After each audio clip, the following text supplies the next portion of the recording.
Loves. My name is Nia. Welcome back to my channel, or welcome to my channel if you are new. I hope you subscribe.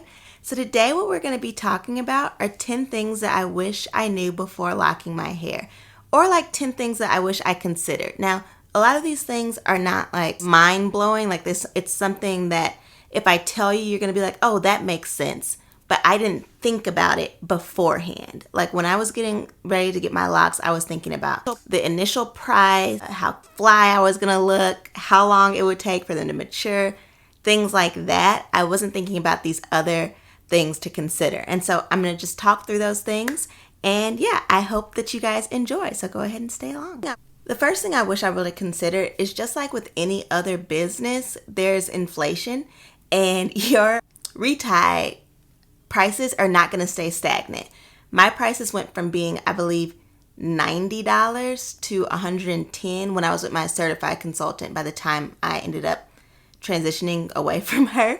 But yeah, they definitely went up exponentially, and I should have thought about this because I used to go get my hair done at the beauty shop every 2 weeks, and those prices went up. So it would make sense that, you know, getting your hair retightened would be the same. So don't think that, okay, I can afford this price in my lifestyle or whatever, and think that that's what's going to be stagnant, because that definitely isn't what happened for me. It ended up going up like $20. And so I'm like, okay, I could afford that before. Now this is not what I was expecting. Also, something to consider along that same lines when it comes to pricing. When it comes to pricing is the fact that you may have to alter how often you get your locks retightened based on how your hair is growing and how long it is.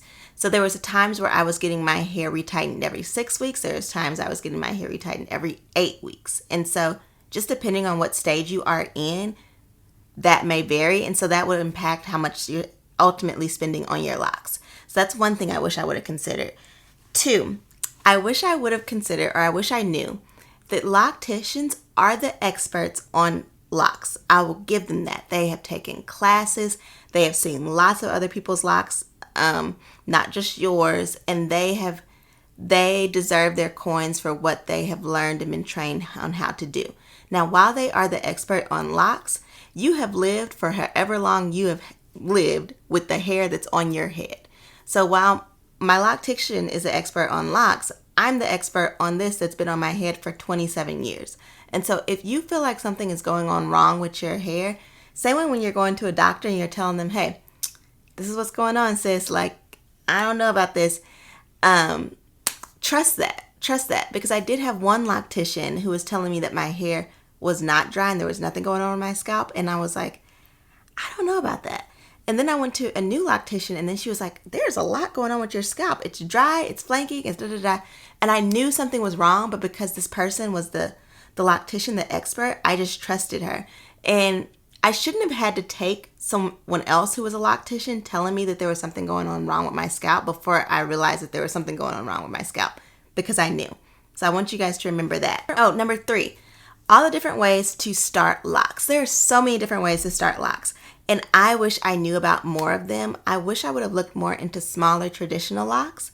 I think that would have been the route that I took if I would have looked more into that. But yeah, there are so many different ways to start locks, and how you start locks it will impact the rest of your journey, because that is just like your foundation. I didn't know about lock extensions, permanent lock extensions. That would have been something I would have looked into. I'm going to do a video about all the different ways to start locks, but I did not know about those. I also didn't do a lot of research about interlocking as opposed to palm rolling. You guys know, if your hair is this small, if your locks are this small, palm rolling would just start to snap off your locks, more than likely. So you have to interlock. But from what I've seen with interlocking, it seems as though interlocking mistakes can be a lot more detrimental to the locks than palm rolling mistakes. And I don't have like any data to back that up other than like my own family data. So as you guys have seen my mom on my channel before, and you've seen my sister. They both used to have locks, and when we've had mistakes happen with palm rolling, it's been so much more easily correctable than a mistake with interlocking. And I wish I would have considered, me transitioning from being fully maintained by a loctician to me taking on some of the maintenance of my locks and how interlocking could be, how it could affect my locks and how I could screw things up, essentially. So yeah, I wish I would have considered that. I wish I would have considered other ways to lock my hair. And then that kind of goes into number 4. 4 is I wish I would have considered larger locks. I love Sisterlocks. I think that they are so versatile. I'm touching these like these are mine. You guys, if you guys have been to my channel, you know that this is a weaved ponytail. But anywho, I wish I would have considered something a little bit larger. Here we go. This one's going to be some tea. I wish I would have considered or thought about all the different microaggressions I would experience with locks. Now, we're Black women. We experience microaggressions no matter what. And I'm not saying that you will experience more or less with locks, but they will be different. Now, with my natural hair, everybody around me had natural hair. And so we could talk about the same similar things that were happening to us. When I got my locks, I was like one of my only friends who had locks. Now one of my other really good friends has locks, but at the time it was just me. And so while I experienced microaggressions with my natural hair, for instance, when I was student teaching, before we went to our first student teaching experience, I was sitting in the classroom and I had a humongous afro, and this white lady in the front of the class talked about like professional dress and everything, and then all of a sudden she looks at me and she goes, "No big distracting hair." So I was used to stuff like that. I could talk about that with my friends, but when it came to things with my locks, like people asking me, do I wash them? Are they clean? The one that gets me the most, and actually sometimes Black people ask me this too, is when are you going to take those out? When are you going to take those out? When are you going to take those out? And I've told people 1,000 times I don't take them out. But yeah, I wish I would have thought about that more. Just recently, I think it was like a year ago, Zendaya was on a TV show, and I will insert the clip of the microaggression that happened to her, and she didn't even have real locks. She had faux locks on, and that was just absolutely disgusting. So I'll just insert that right here. I love Zendaya's style, and I love when she has the little hair. She just had it. I think she's just such a tiny frame that this hair to me overwhelms her. Like I feel like she smells like patchouli oil. Or weed. Yeah, maybe weed. Yeah, so as you can see, people have a lot of stereotypes that are associated with locks, and even though small locks look a little bit different, I have experienced some of that, and I wish I just would have been prepared for it before, because then I could come back. I could snap back really quickly. Now I'm good at it. Now I'm just like, is it any of your business if I wash my hair or not? Do you smell it? Do you smell me? Like, why are you asking me this? But in the beginning, I was just like, the fuck? You know? So that's something I wish I would have known / considered, thought about, or even talked to somebody else with locks about before. Okay, moving right along. Something I wish I would have considered. Now, I thought about the money that I would be spending on maintaining my locks, and I thought about the time I would be saving when it came to someone else maintaining my locks and then me not having to spend time detangling and all this other stuff. I wish I would have considered the amount of money I would save on products. Even now, when I'm trying out a lot of products to show you guys, I still am saving so much money from me just taking care of my natural hair, period, and not even doing it for YouTube. Like, I have saved so much money. There's so much less clutter. Like, all of my hair stuff fits in a basket about this big. And it doesn't even fill it up. There's still tons of room. But I remember having baskets and buckets and all this stuff just to maintain my natural hair. Like multiple deep conditioners, multiple shampoos, multiple moisturizers, multiple oils. And it's just not like that right now. And I really wish I would have considered that, because that's something that would have pushed me to get locks faster. Number 7, this is a big one. I wish I would have known that there is no way to 100% avoid all damage within your locks. Now, I know that we love our locks. We want them to be healthy. We want them to be maintained well. But sometimes I think that people are boxed into having like a lock experience that isn't even fun, because they're so worried about damaging their locks, and that in the process they may actually end up damaging their lock. I posted a video on my channel about conditioner, and some people are so afraid to put conditioner in their hair because of damaging their locks that their locks actually end up becoming too dry and breaking because they haven't done anything to add moisture into your locks. Now, I'm not saying that if you already have enough moisture in your locks, you need to do that. You can go and watch that video to kind of get my thoughts on it. Long story short, I don't put conditioner in my hair because my hair is moisturized and it feels, it's moisturized and there's enough protein in it already, so I don't need to. But if I did, I need to consider like, okay, how can I do this without avoiding damage, and try my best to kind of learn how to do that, because there's no way to completely avoid damage. We need to learn our locks, and when you're learning your locks, sometimes you get buildup. Sometimes a lock falls out, and that's completely okay. I know that, especially if you got Sisterlocks, they were a major investment. And so there's this tendency to want to keep them 100% perfect, but no one who's had their locks, I believe, for at least 3 years has 100% perfect locks. It's just not happening.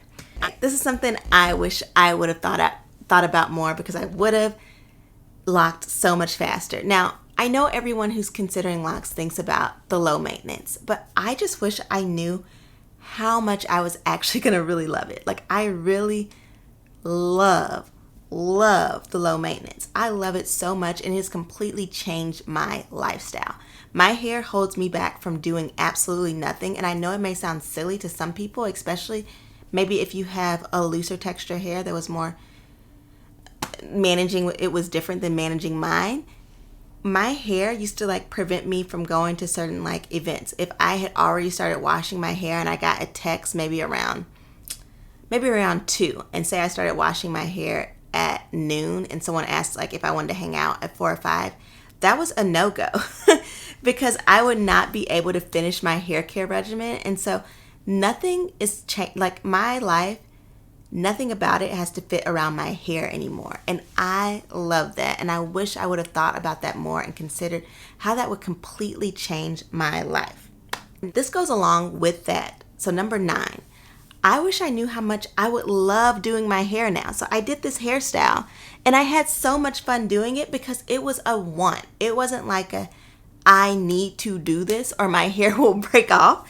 And yeah, it wasn't a necessity, it was a want. So I love styling my hair now. I love setting it in curls. I love styling it because it's, 1, it's easier, and 2, I can choose to. It's a choice. It's not a necessity. If I want to, I could wake up, shake my head, and walk out the door. And I'm not saying you can't do that with natural hair. How I preferred my natural hair to look, that was not an option for me most of the time. Now, if I was wearing like a puff multiple days, it would just be like, and I would go. But yeah, with how I like my natural hair to look, that wasn't an option for me. But now with locks, I can just shake my hair in the morning and walk right out the door, and I absolutely love that. Okay, my 10th one, and you guys know, maybe you guys can guess it. Length retention is so much easier, and you guys know that length retention is something that is important to me. I know some people just like to say, focus on the healthier hair and length will come. And I don't think we should equate length to like, you know, health of hair, and equate length to like how pretty or how worthy you are at all. But I just like how longer hair looks on my face. I just do. And so length retention is so much easier for me now that my hair is locked. I really don't even have to try that much, to be honest. I really don't have to try. With my natural hair, it was like I was breaking my back just to get my hair to maintain shoulder length hair. And now it's just like growing like that, and I don't experience breakage at all. I've lost 1 lock, and I've talked about that in a video. The video is called the lowest part in my natural hair journey. Or in my lock journey, and I will link it below. But yeah, I don't experience any breakage. Everything's like easy peasy. And so, yeah, I wish I would have thought about that more or considered it more. I knew it would be easier, but I did not know that it would be like this. So yeah, those are the 10 things I wish I considered or thought about more when it came to locking my hair. What are some things that you wish you would have considered more when it came to locking your hair? And if you're not locked, did any of these things like resonate with you? Were you like, oh yeah, that is something I should have considered? Let me know in the comment section. Thank you guys so much for watching. I appreciate you guys so much. Peace and blessings, guys. Bye.